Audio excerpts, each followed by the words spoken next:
substantiated by any real facts in terms of her doing her job, and she's more moderate than she is liberal, actually.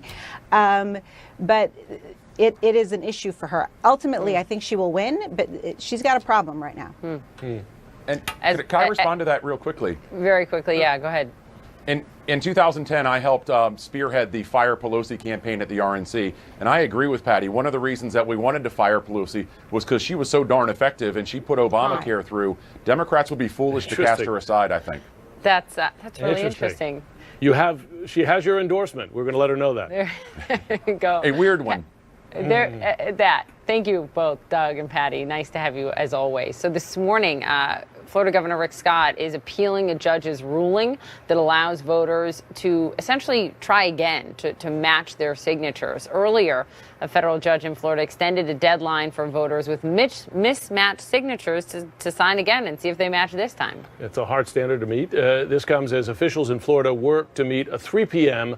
recount deadline today. Just a few hours from now, all 67 counties must submit all machine vote totals. Let's get right to CNN's Ed Lavandera. He is in Tallahassee, Florida. What's the latest, Ed? Do we expect to see a resolution today? Well, that's what we're waiting for this 3 o'clock Eastern deadline from the Secretary of State here in Florida, as all of the counties across Florida are sending in their recount numbers that have been implemented here since the last week's election.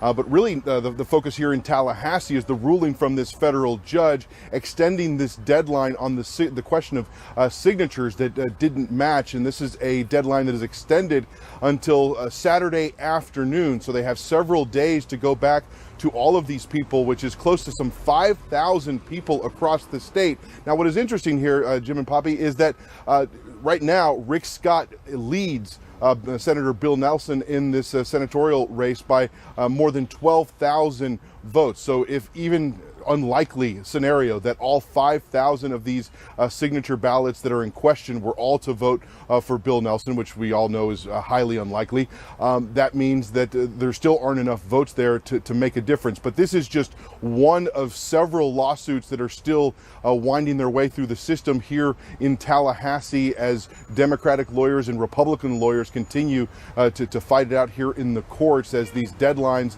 of counting and certifying this vote quickly loom here in the state of Florida.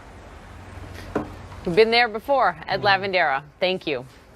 So will McConnell cave? Outgoing Republican Senator Jeff Flake says he will vote against block judges if a vote to protect special counsel Bob Mueller does not get taken to the floor. And prosecutors push for the death penalty for 5 people charged in the murder of the journalist Jamal Khashoggi. But the Saudi foreign minister says this has nothing to do with the crown prince. Hundreds are still missing as wildfires burn across California, sparking fears that what's already the deadliest wildfire in state history, that death toll could rise. Is there a standoff brewing in your home? Can't agree on a traditional coffee maker versus a